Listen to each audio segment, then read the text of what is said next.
Good afternoon, everyone. I'm Jonathan Kaplan, Vice President Commercial for Essentials and Suites Brands at IHG and a proud Gator alum.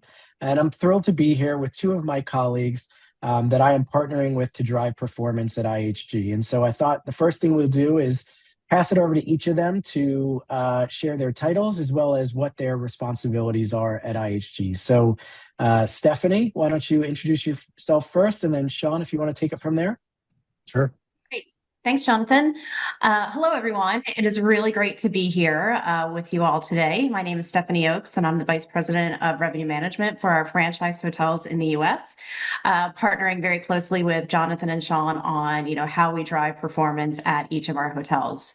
I'm responsible for implementing the revenue strategy and systems activation across our hotels, as well as for our team members that deliver our above property services to hotels that need additional support to drive their performance. So excited to be here and excited for our conversation today. Sean? Yeah, thanks. Hey, everyone. Pleasure to be here. Sean Brevik. I am the Vice President of Global Field Marketing Services. And what that means at IHG is I lead a team of dedicated marketers who are working directly with our hotels to develop their marketing strategy and then focus on tactical implementation. It's a healthy combination of content marketing, storytelling on behalf of the hotels to generate demand, and then, of course, marketing and paid media to capture that demand and drive business for the hotels. I work obviously closely with Stephanie and Jonathan because we're all focused on one thing, and that is driving commercial performance for our hotels. So happy to be with you guys and looking forward to this discussion. Fantastic. So, the one thing we all believe strongly is that a hotel cannot succeed if it's only succeeding in one of our commercial disciplines. Marketing, revenue management, and sales are interconnected. And that alignment across these functions is critical not only for top-line growth, but also for sustainable profitability. And just as importantly, the modern-day hotel associate needs to have a working knowledge of all three disciplines. If you're in sales, you need to understand the revenue levers. If you're in revenue, you need to understand the marketing funnel. And if you're in marketing, you need to understand how sales converts demand into business. That's what truly creates well-rounded commercial leaders. So as we kind of kick this thing off, Sean, let me turn to you. Let's start with you. From a marketing perspective, why is alignment with revenue and sales so essential in today's environment? Yeah, I love this question. And it hasn't always been this way, but it's evolving. I think each discipline in the past might have been a bit siloed, but the fact of the matter is that, as you just pointed out, Jonathan, each discipline needs each other in order to be successful. And, marketing is only going to be able to create that value when demand actually converts. It's not just about, visibility and telling the story. We've got to capture that demand and then bring it into our channels and ultimately get them to convert. And that's done with a keen focus on sales strategy and support, and obviously a pricing strategy, which comes to life through partnership with revenue management. So it is success today and success tomorrow requires the three disciplines to work together to deliver a cohesive commercial strategy. And from an owner's perspective, they don't really care. They don't care who's the one driving the business. Is it sales, marketing, or it's revenue? They just want the results. And in order for anyone to be successful or to attain that success, they need to have those three disciplines working hand in hand with one another. Yeah, perfect. And I think, from the sales perspective, we can do a great job, right? Driving what I call the relationship segments of groups and meetings, corporate travel. But realistically, if we're not pricing our hotels appropriately, or we're not getting the message out of what our hotels are, we just can't be successful, or we can't even be close to as successful. And so, it really is important that not only do we each do what we do well, but that we're also cross-collaborating, right? So as my sellers are in the market and they see things like there's a new entertainment or movie company coming into town to film a movie, we need to make sure that information is passed to Sean, right? So that Sean can then update all of our web pages. So as people are searching for, these types of pieces in these hotels, that will show up first. And so it's really important that like we're collaborating and that we're truly are thinking at it from a one mind perspective. And I know Steph, similarly on the revenue management front, right? Pricing the hotel is a difficult job as is. It's gotten even more difficult, but technology is helping. So do you want to maybe talk a little bit about that? Yeah, for sure. When Sean just mentioned about like, typically or, in the past years, we've had very siloed organizations or siloed disciplines. I think about, I've been in revenue management essentially my entire career. So seeing it evolve how it has been really interesting. If you think about from the start, we were like, the Excel geeks or like we knew the systems and that was it. But if I think about how things have progressed and how much we rely on each other for, understanding the right pricing for a campaign or understanding the right, rates to help incentivize, group business. It really has become very, very connected, which is terrific and really working together. I think that's one of the things that I appreciate, not just, across us, but that spirit of collaboration across all of our teams because we all need each other to be successful. Yeah. Absolutely. So, okay, ahead, Sean. No, I was just saying it's been a pleasure to see this evolution. I mean, each of these disciplines are in part data driven, right? We want to make sure that we're making the right decisions, the smart decisions, and do so with speed and at pace. So marketing can't succeed without sales and revenue. Can't understand, fully appreciate what's going on in the micro market where our hotels are situated, where hotels are situated, without the insights and feedback from our sellers in the market. And then from a revenue standpoint, similarly, I mean, the ability for us to understand, the audience, the segmentation, the pricing needs, in order for us to deliver, right, is so incredibly important. So I'm just really, really excited to see how this evolution continues to take shape.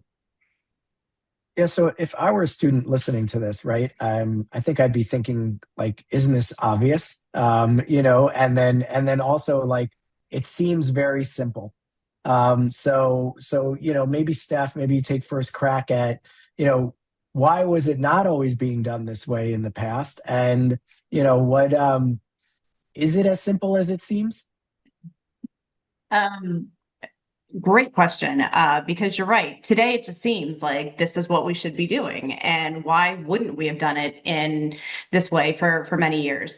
I think there's a couple of points to that. One, I think it speaks to how our technology has evolved, and we're the ability for us to be more interconnected and have those conversations. It has definitely increased over the years.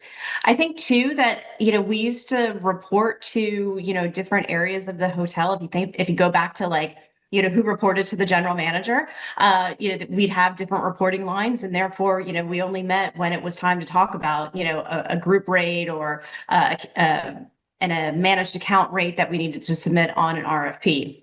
Then I think from the marketing perspective, I mean, if again, just talk about an industry that is, it changes every day. And I say that to Sean constantly, like there's so much happening there. Think about the OTA space and that, what we needed to sell ourselves, marketing wise. Before it was always just, do you have the right rate out there? Is it in parity? And that's all you need. Now there's so much merchandising that goes along with it, not just from our content side, but even merchandise, how we merchandise the rates that we sell, and the amenities that we offer. So I think we didn't have those capabilities or those thoughts on those revenue streams, previously. Now we do, and now that makes this opportunity even greater, to make sure that we're aligned and selling everything that we can at a hotel. Because as an old boss said to me at one point, like we are all salespeople. So we need to make sure that our hotels are succeeding and we're generating the demand, converting the demand, and making sure that we can take care of those guests. Listen, Yes, I I think think I was just sorry, Jonathan. I was going to say to yeah. build on that. You said we're all salespeople. I just love now, that our sellers are and think and are becoming marketers, and our revenue managers similarly are. No one has any shortage of ideas. It's just making sure that we're harnessing those ideas and picking the ones that we think are going to generate the biggest impact. But yeah, each of these three disciplines have evolved to have a better understanding of what each other discipline does, so that we can work better and faster together. And I think the other thing, Steph, that you just pointed out were things that I was going to hone in on, which is technology has evolved, which empowers us to have more ready access to information and make swift decisions, but not to be overlooked. Has not always been the case, as each of us know, and throughout our careers, whether it's at IHG where we work today, or in other companies. It really starts from the top. You have to have really focused leadership, and alignment on each of these three disciplines. And I've been at companies where marketing reported into the marketing function, which had no connection to sales, which had no connection to revenue. And to see that change over time has really been a catalyst for us. Yeah, I think Stephanie hit on something that's really important to that initial question that we were answering here, which is, really these were each individual career paths, right? And that had individual bosses that reported sometimes into the same, most of the time not. And so, it was a thing of like, hey, if you think about working from the hotel perspective, there were very different paths, different bosses, and then even more so different key performance indexes that we held each other accountable to. And I think that's part of, the logistical issues of bringing this together, is that when you think of sales, right, you very much think percent to goal, year over year revenue, those types of metrics. When you think of revenue management, you're thinking about RGI, revenue guest index, right? So how much of my revenue am I getting compared to my comp set?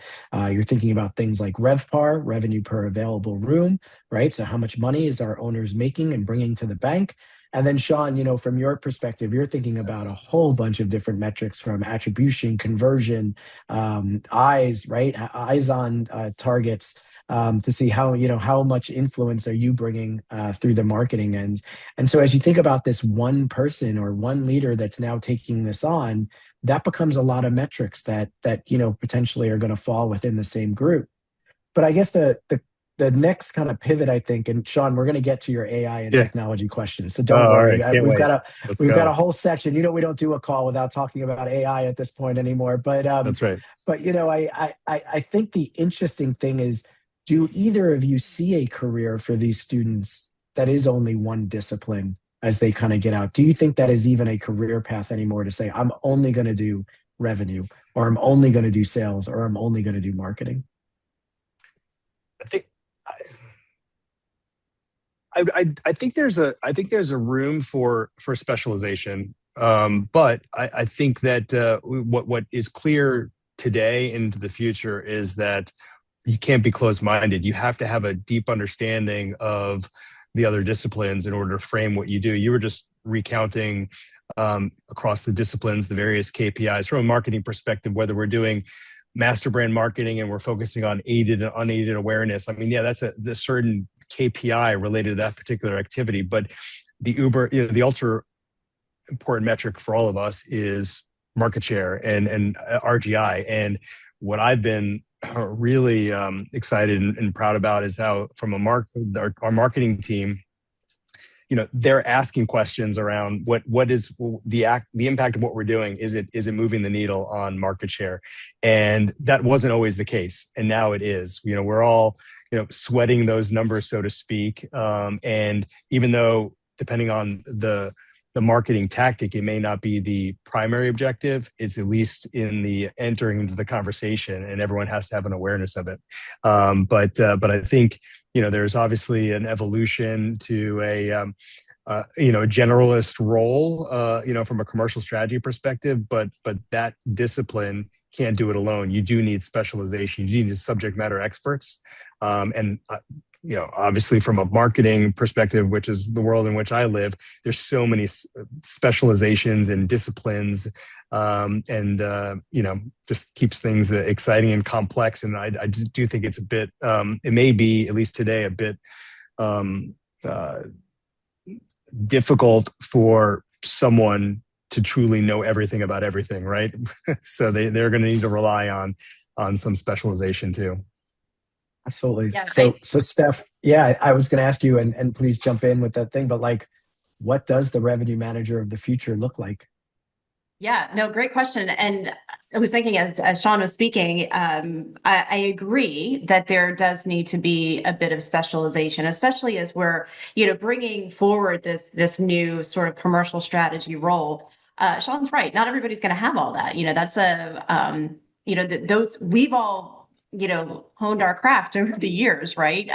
So we need to make sure that I think there's great opportunities from learning and education standpoint of like how do we teach this, but then also how do we provide experiences from like our perspective at a corporate level. How do we help provide some of those different opportunities to see how it all comes together?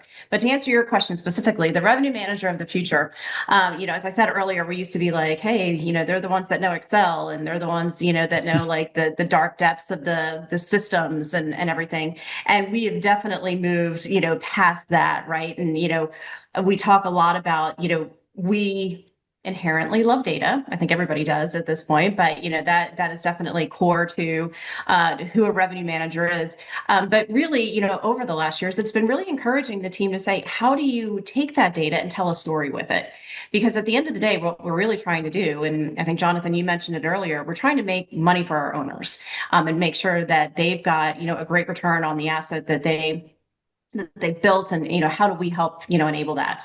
So I think between being able to interpret that data, this is where technology comes in as well, to help alongside that. But then just thinking about how some of the tactics that we did from a pricing perspective even just a couple of years ago are now automated, everything. So we want to make sure that we're leaning into the automation and AI insights that are driven out of these systems that are being able to process optimizations way more than my brain can handle, right? So, relying on systems to do that, but making sure those systems are set up properly. And I think that's where that revenue manager of the future comes into, is really being, system savvy to understand how the insights and information is coming out to make sure that, everything remains on track and that we're taking advantage of opportunities where we have them, but really ensuring that, we've got all of our, sort of technology working together is going to be a big part of that.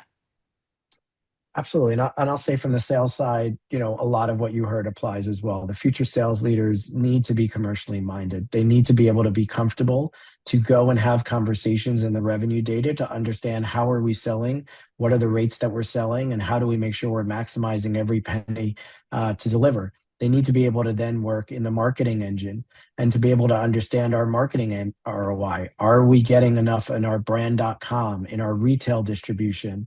And of course, they have to be relationship building, right? That is the core definition of, I would say sales, but in all honesty, I think that's a piece that's coming in to all of our worlds is relationship building and influence, right? You have to be able to really be able to leverage those powers of influence along as building those relationships, right? We talk constantly about the speed of trust. How do we work with our properties to get them to trust us to be able to do some of these things together? All of those are important as we kind of dive into this kind of future world where so many people are going to be asked to at least minimally understand enough of each to drive the holistic commercial strategy, right? Because as you, I think Stephanie and Sean pointed out, at the end of the day, the owner doesn't care. The owner just wants us to perform, right? They want us to drive that RevPAR. They want to make money so they can either sell the asset and buy more assets, or that they can build their next hotel and continue it and build on their future fortunes, right? And so, that is really who we are at, beholden to. So, I'd like to kind of, as we kind of switch topics here, and then we kind of highlighted that we don't win in silos, that each of our decisions has a ripple effect, and that owners, as we just talked about, expect us to drive efficiency, alignment, and performance across the full commercial ecosystem. And I wanted to highlight that at IHG, we recognize that many hotels don't have the bandwidth to manage all three of these areas at the highest level every day. And due to that, we have collectively come together on something that we call commercial services. Through this offering, hotels can outsource their sales, revenue management, or marketing priorities back to IHG. So if the hotel doesn't have it, they can give it back to the corporate office and which is allowing the on-property associates to focus more on the operations and the guest experience, while we handle these three pillars of revenue, marketing, and sales via lead response and new business development. I know we've seen some great results. I think the latest that I have is, on average, our hotels see a 6-point RGI uplift in the first 3 months. Their brand.com revenues increase twofold. And on average for the service, it's about a 6 to X point return on investment for what they're doing. So I wanted to dive into these commercial services because I think it's important to our students to understand how hotels and the brands are evolving. And so let me first throw it over to Sean. How do you see commercial services helping smaller or more limited service hotels punch above their weight when it comes to marketing scale? Oh, Sean, you're on mute. Sorry, guys. I guess the first thing I would say is just to build off of what you were saying. The role of the hotelier on property is extremely complex and time consuming, and to your point, they've got to deliver an exceptional guest experience, deliver flawless operations, and so to expect that they or that the on-property team can know everything about everything related to sales, revenue, and marketing might be a challenge for some. So to be able to offer a service for them to lean on, brand-led experts in those disciplines coming together is, certainly a value. And I think you stated some of the results that we've been able to see that hotels that do participate outperform. But from a marketing perspective, we're focused on, we look at everything through the lens of effort versus impact, right? We're making sure that the hotels and thus on the hotel's behalf, that the team is prioritizing the things that are going to have the biggest bang for the buck and really generate performance. So we want to get the basics right. It's a competitive landscape. We know that not only our branded competitors, but the OTAs, who are also competitors, are actively, marketing themselves in the same spaces we need to market. So we're often looking at opportunity and share of voice and making sure that if you have that next dollar to spend, where are you going to spend it? We want to make sure that we're spending it in media and marketing tactics that are going to generate a booking. The other area of focus is storytelling. Our hotels and our owners and their on-property teams know the market in which they sit. They know the micro market in which they sit. So let's unlock that, that storytelling and make sure that it comes to life through digital channels. And I know we're going to get into AI in perhaps a moment for questions, but I'll just simply say that, content was king, is king, and continues to be king. And we need to make sure that we are delivering the right content, the right information to our guests and our customers in a personalized way that meets their specific trip persona, whether it's you're traveling with with your partner, you're traveling with your family, you're traveling with friends, or you're traveling for business for that matter. We need to make sure that we are highlighting what makes that hotel different, better, and special, and pulling that through content. So that's what I would share with with an owner in terms of prioritization. Absolutely. And I think you did provide a bit of context that I probably should have from the beginning. So why commercial services became an even bigger part of what we do. During COVID, obviously, we had a lot of companies that came after, quite frankly, our employees. They looked at the hotel industry as being one that was having some difficulties. And so they literally went and, prospected our people on property from all three of our different disciplines. And I think as an overall, the hospitality, we probably could do a better job of explaining the why and why we joined hotels, and maybe we'll talk about that a little bit later as well. But I believe that when you all of a sudden went from something where every property had a sales leader to now, hey, I've got one property, and that owner might have 3 or 4 properties, and they're having one sales leader, right? That's a very different equation that we've had to solve for. And the biggest thing that we need our hotels, at least on the sales side, to do is to get out with customers, right? Find those local accounts, build those local relationships, whether through Rotary clubs or town meetings, even the school boards, building those relationships to drive that high revenue, high ADR business, so that we can maximize the return. That is really hard to replace. So our goal is to basically say, we will do all the things that we can do from Essential to free your seller up. It's not a replacement. I always say this for sales. It's to basically say, I'm going to give you 10 to 15 hours back of your week. How are you going to maximize that time and opportunity? And our goal is to get them out of the hotel and to do core sales again. But Steph, I want to make sure we get the revenue voice in here as well. Obviously, your whole domain has changed as well since COVID. Would love to just hear commercial services, the impact of COVID. I'll let you take this wherever you see fit.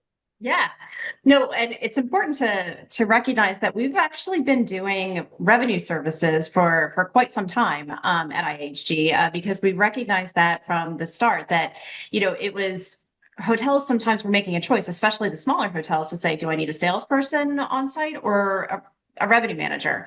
And more often than not, it was we need to make sure we have a salesperson for all the reasons that Jonathan just said. Making sure that we've got local relationships with our local clients, and all of those types of activities. So from the start, we actually had a program where we focused on revenue management, and it really was sold initially as like, we'll manage your systems for you, don't you worry. But then it really evolved into and became the foundation for our commercial services as we were coming out of COVID. Because what was happening at that time is that, hotels were coming back from, being, either closed or running very low occupancy just based on what was happening over that time. And when business did come back, the staff wasn't there, so we were also experiencing record turnover and staffing shortages during that time. So we had the director of sales out, cleaning guest rooms. And that also meant that they were not, prospecting or looking for, that next piece of group business.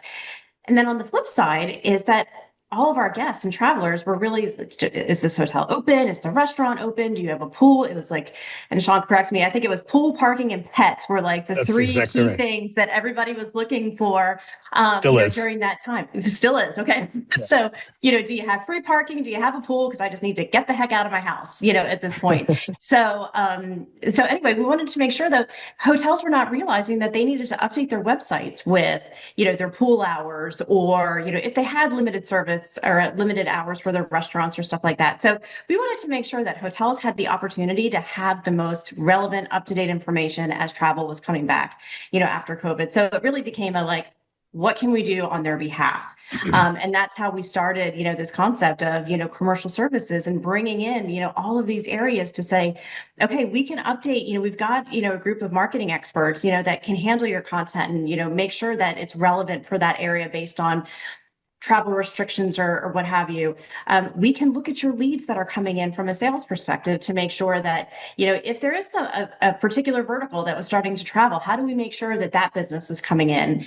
And then of course, from the revenue management and pricing side, it was nuts because, we didn't know exactly how travel was going to, come back in. So we were constantly monitoring the systems and competitive rates just to make sure that, the hotel was, priced appropriately. So that was a really great example of what we can do all these things on behalf of the hotel. So, we did a bit of a test. It was very successful. And then we just continue to say this is the right approach for all of our hotels. Because the one thing, we talked about being able to do things, above property for the hotels or taking it off the hands of their hotels. But the one item I do want to highlight is that we're really their strategic partner as well. It's not just about, outsourcing, tasks that could be done, but we're really, are that strategic partner and talking about how are we going to get, better returns? How are we going to improve performance in these certain metrics or certain segments? So it's really been a great partnership across our hotels. And I think our hotels are really seeing the value of having that extra time to take that client out to lunch or even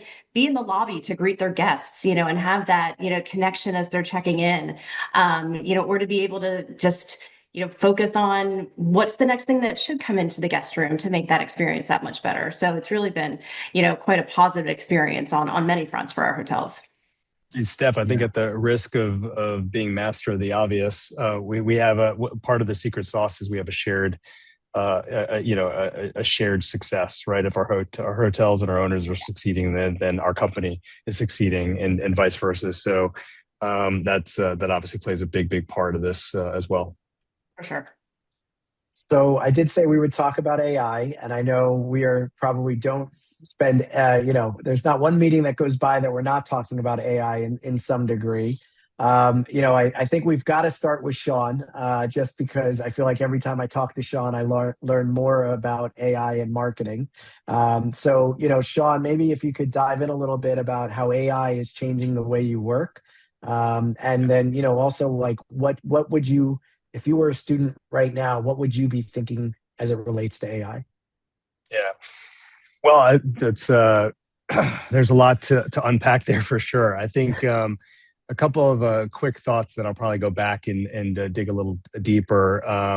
But AI is clearly here to stay, and yesterday's AI is different than today's AI and tomorrow's AI. I mean, it's literally changing day by day. We actually had a leadership offsite, marketing offsite meeting yesterday, and it was crazy. We were looking at some examples of some video creative production that we used, leveraged parts of AI to help build, which in years past or even a year past would have taken months and months to produce and an incredible amount of money to invest and fly people all over the world to capture the footage and hire the talent, all the things. If you think about a TV commercial production.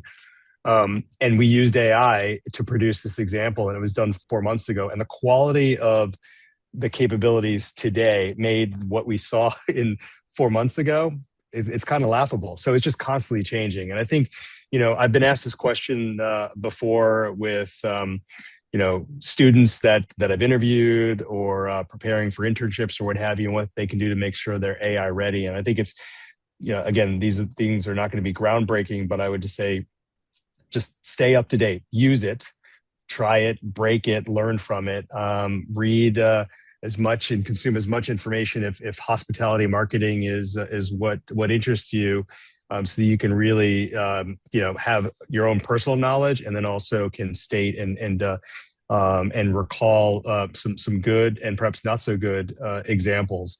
But from my team, and I think philosophically here at IHG from an AI perspective, we're looking at it in a number of ways, and one of the ways is just improving performance and work product. How do we make our teams' lives easier? Whether it's using AI tools for revenue to understand and spot trends to influence pricing strategy, to improving the speed with which we respond to RFPs from a sales perspective. I mean, every part of the business is being influenced by AI. And I think what I would say is that, look, I've been doing this for a long time, and my first job out of college was, I'm a associate marketing manager, but I was doing a lot of tactical and busy work. And I think one of the things that I think is exciting for the future marketers is that some of the things that you might have been required to do before,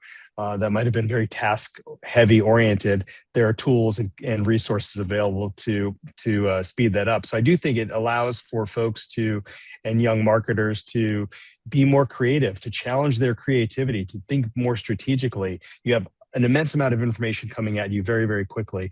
And I think, if I'm reflecting back on my career journey, I didn't have that luxury because I was doing the tactical, work early on because I had to produce the information that now can happen in, quite frankly, a matter of minutes. So I think the time is exciting. You can choose one of two ways. You can be intimidated by it and fearful of it, and you have excitement, but be overwhelmed, or you can full on embrace it. And I hope that everyone listening here today chooses the latter and really embraces it.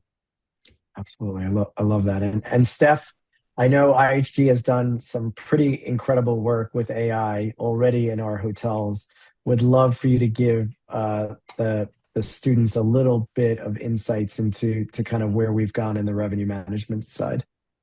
Yeah, no, I'd love to. But first I have to totally agree with Sean about embracing the opportunity that AI provides to be more strategic, to be more creative. Because I was thinking back, it's the same exact thing. Why am I good at Excel? Because that's what we had to do from the start, as we're building forecasts and everything. But instead of it being these tactical activities, I don't have to do that anymore. Embrace to understand how they work and come together, and how AI is that glue that brings it together in a more productive manner, versus hours tapping away at Excel. But in terms of what we're doing, the kind of revenue management system and pricing space is sort of ripe for these types of activities. And, from one of the things that we really focus on with our hotels and team members is to make sure that you're really using the tools, necessary to spot anomalies to your normal trends. As a revenue manager, you get into that rhythm of your trends of, what's happening from your booking flow and what's coming in, from your demand patterns and everything. Our systems, and, we've recently installed a new revenue management system that helps understand all that, and really take care of the strategy that you've set forth in the system. It optimizes on its own, and then it alerts you though if there are anomalies to that trend. Our favorite example is when Taylor Swift announced her concerts. I think there's probably some more recent examples that I should give right now, but that's the one that came to mind as we were activating. A system is never going to know what the impact of a new concert announcement is going to be. So that's an anomaly, and that's where we need that human intervention to make sure that we are looking at all the things that we should, to make sure that the hotel is set up in the most profitable way. But for our average, let's let our models and our systems optimize that, do it way faster and way more often, and have so many other inputs and considerations than a human does. And that just makes it a lot easier, and gives that revenue manager the time to really focus on what's my strategy, not just tomorrow, 3 months out, 6 months out, or, what are some other trends that we can be identifying, in advance to make sure that we're set up properly. Yeah, I love that. I was literally having a conversation yesterday with a revenue manager, and was being asked, what do you see as our future with our new pricing system and AI incorporated? And exactly that. It's like the transactional tasks of what you did because you just had to do them, right? That were repeatable, repetitive. Those go away to free up our revenue managers to go back to what we originally hired them for, right? Which is to use your mind, your insights, to be able to optimize the revenue mix and the revenue of the hotel, rather Absolutely. than focusing on the tasks. And so it's pretty exciting. I'd say for sales, same thing. We're doing a whole training coming out to our hotels about what are the right prompts that you put in. Historically, I shared an example on a brand call the other week about when I was on property. I worked in New York City.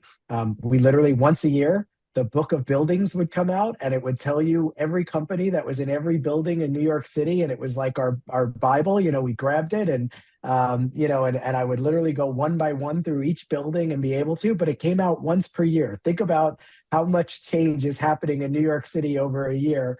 Now all of that is at our fingertips. With the right prompts, we can get to the right people faster. We can get to the right customers faster. And we can make these cold calls into warm calls, right? Where we have more information about what are they looking for? What are the challenges the businesses are facing, so that we can figure out our correct sales sales pitch that how we can help them to meet those challenges. So it's really exciting. Again, we're doing a lot of training on how is the right prompts that you put into AI to get the returns of what you're actually looking for, which is super exciting in the sales world as well. And there's many other use cases. I'm just touching on a few. Anything on AI before we move to wrap, Sean? Is there something you wanted to add? Well, yeah, I'll just add a couple of things. I think just from a practical, opportunity, I think perhaps this goes without saying, but again, I think with what AI is doing across disciplines and in this space is enabling us to do more with the same. And what I mean by that, we're a scaled business. When we think about commercial services, if IHG's got 6,800 plus hotels, and we aspire to be able to globally provide commercial services to all of our hotels.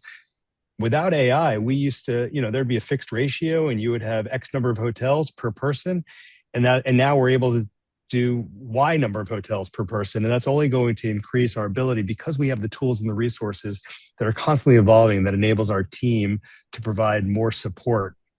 So no longer do we have to think about, gosh, how do we support 6,800 hotels? Well, I need 6,800 people in order to support 6,800 hotels, or I need 2,500, whatever the ratio is. So I think that is, that is really, really exciting. And I would just share a couple of a couple of other, practical applications, real-time applications of how we're using AI. I already talked about content.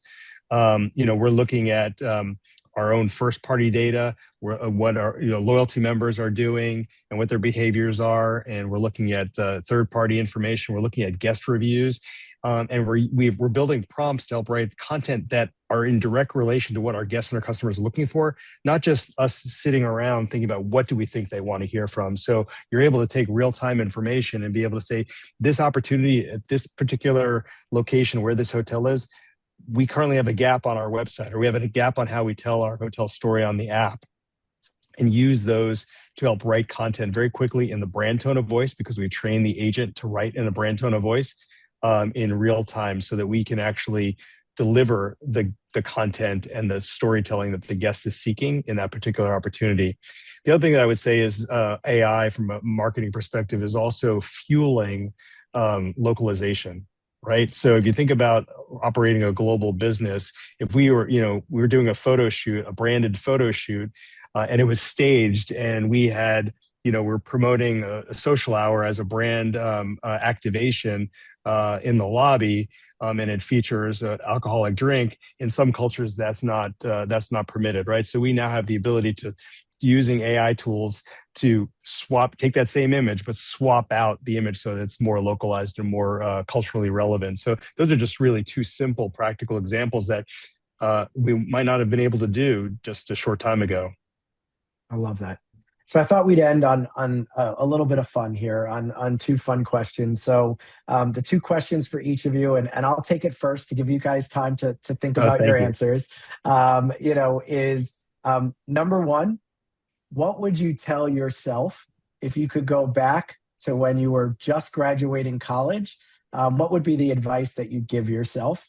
And number two, why did you decide to join hospitality? What was it that made you decide to jump into this arena out of all the different options that students have today? So I'll take that first, and I'll probably start with the second and then go to the first question, which is, I chose hospitality because of the doors that it could open. I knew that, hotels have these relationships in market that are very hard to duplicate. And so as an example, I've been able to do things that I never could have imagined as a student at the University of Florida to have been able to do. Things like staying and taking my family on employee rates into hotels like the Intercontinental in Beijing, having soup dumplings in Beijing and being able to understand the different cultures and aspects of those cultures, getting a private tour of the Hermitage in Russia, in Moscow. Just these things that I never could have even comprehended that I would have the opportunity to do, that are priceless. Right. But due to our relationships in these different markets, due to the way that the money that we bring into the economies of these different locations just open up doors that if you could do it, it would cost you a tremendous amount of money. I promise not the employee rates, but different things that were just amazing. And I wanted to experience the world. And I think that that's an amazing opportunity that we have and that we could literally work from anywhere. We are a global hotel company. My wife and I, our second son is about to go into college, hopefully the University of Florida. But we then can go and pick up and move to Italy and work in Italy if we want. I mean, there's just so much opportunity. And so the one advice that I would give myself is enjoy the journey, not just the destination. That everything you experience is something that's going to add to your toolkit, add to making you a better person, helping you to reach your potential. And I think a lot of times we focus on the destination, but we don't appreciate enough the journey that we take to get there and how rewarding that those journeys are. So those would be my two things. Let's see, Steph, why don't we kick it to you first, and then we'll go to Sean, and we'll kind Yeah. of So wrap first, it from there. kind of like got me choked up there a little bit with that. No, I'll start with the similar to what you said about enjoying the journey.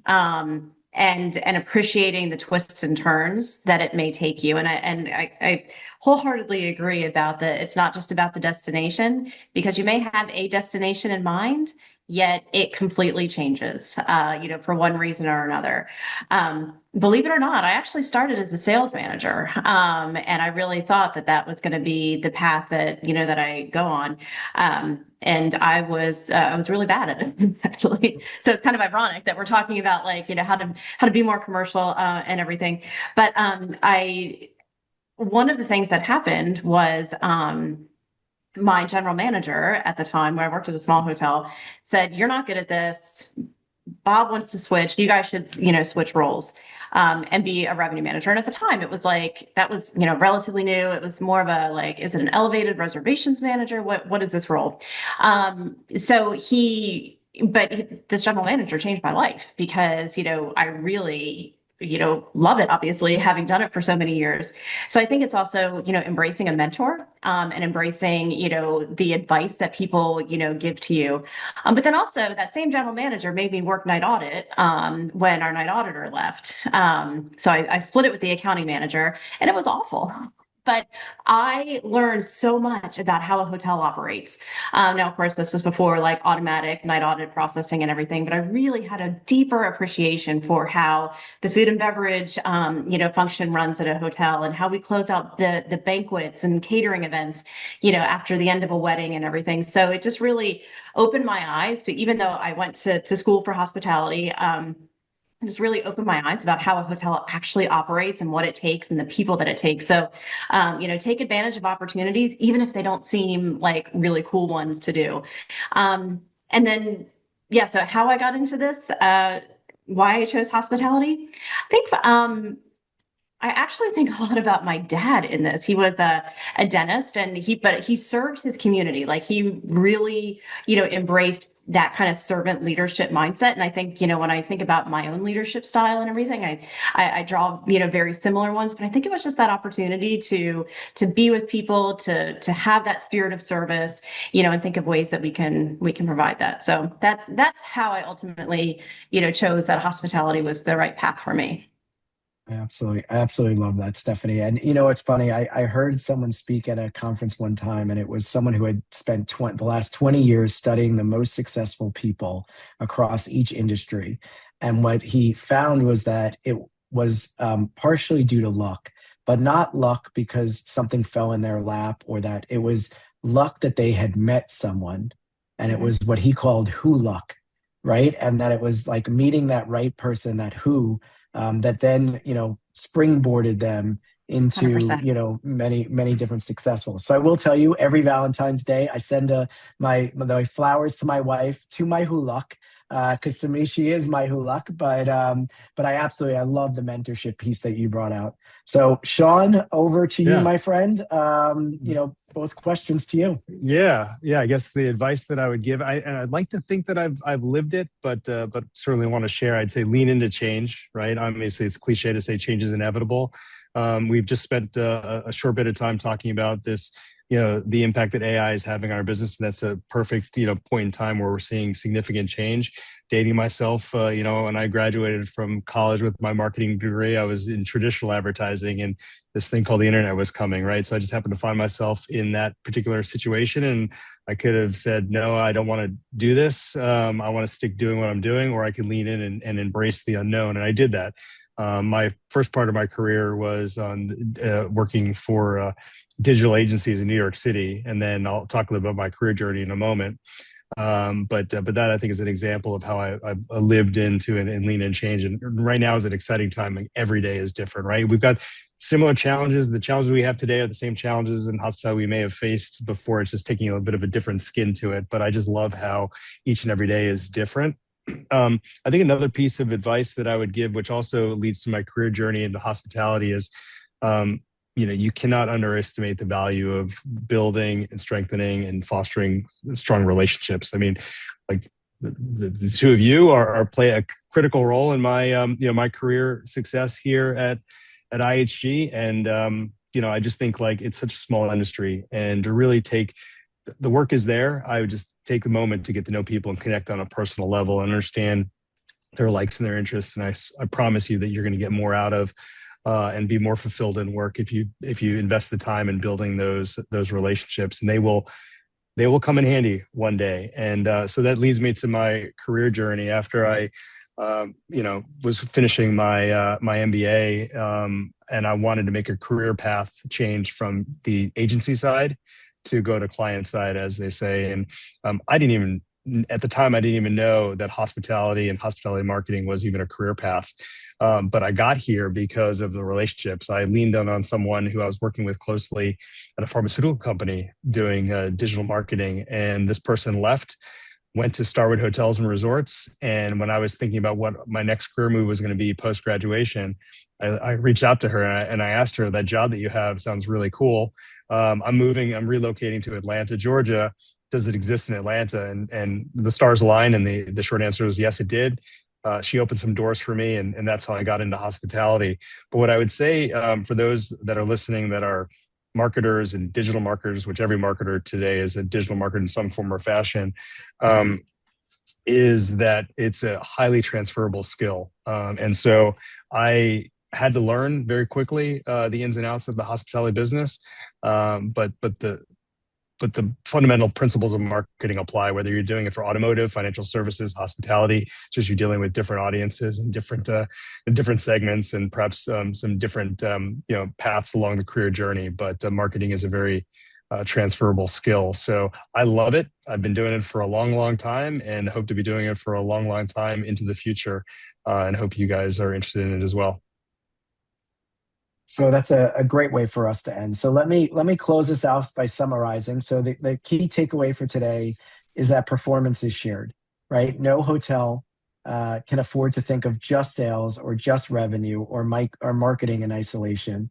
The best results come when we put all three of these pillars together, pointing in the same direction.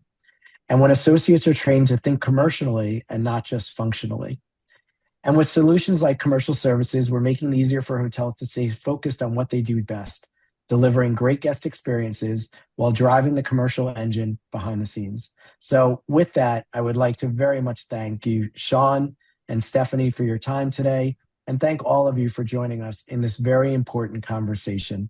Go Gators.